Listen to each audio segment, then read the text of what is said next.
Welcome to Prep's Overtime, presented by Tom Dinsdale. I'm Jack Sheard. With me is Prep volleyball expert Bob Hamer. Bob, we're getting close to the conference volleyball time.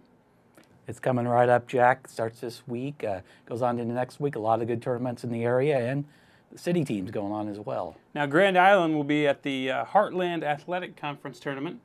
What are their chances there, and how does that team look right now? They're looking awfully good with only one loss on the season still. They get the top seed in the tournament. They'll host a match next Thursday on October 16th, and then assuming they win, move on to Lincoln to play the finals on Saturday. They're definitely a favorite in that tournament.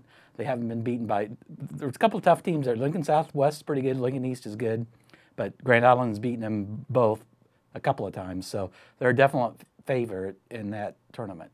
And Grand Island Northwest will be at the Central Conference. Again, with them, they're likely probably a favorite as well. They definitely will be. They're ranked number 2 in the state behind Pius. There could be some challenges there, certainly. Aurora has a nice team and can cause them some problems on a given night. But Northwest is a big favorite, probably. They're 22-2 now on the season. Had a great tournament last weekend. They went to Scotts Bluff and played and went 6-0. And so they're very happy with where they're at this point in time. And Central Catholic, again, another city school, likely another favorite to win their conference tournament, the Centennial Conference. How do they look right now? They're probably the favorite, but with Columbus SCOTUS in there, you can never count them out at all. They'll play this weekend, their tournament at Hastings St. Cecilia, and they're playing kind of a pool play, round-robin type thing, and then the winners of the pool will advance to the championship. There's certainly a good chance that Central Catholic and SCOTUS will be there in the end. They had a great match here 2 or 3 weeks ago, and a rematch would certainly be a good one to watch too.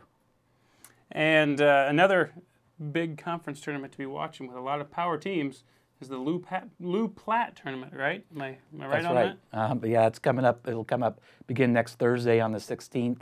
I do believe you've got St. Paul, Ravenna, Kearney Catholic, Wood River, all rated teams in the state. Ravenna's number 1 in Class C2, St. Paul's number 3 in C1, plus Ord, defending C1 state champions, who has been playing pretty well of late. So that's going to be a great tournament as well and very competitive.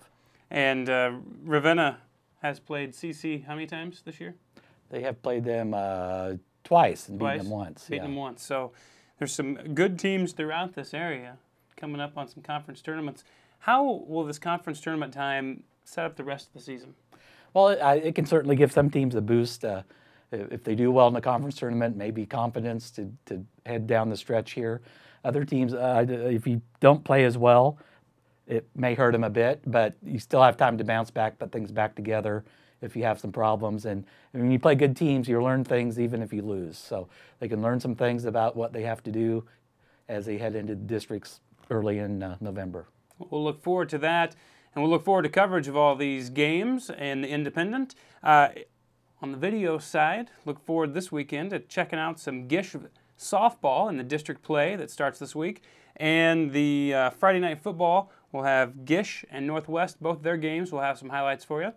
And next week, you have to look forward to the girls Class B and C golf tournament, state tournament, here in Grand Island. So a lot to look forward to on the calendar coming up. And we'll see you next week with more talk about this kind of great stuff.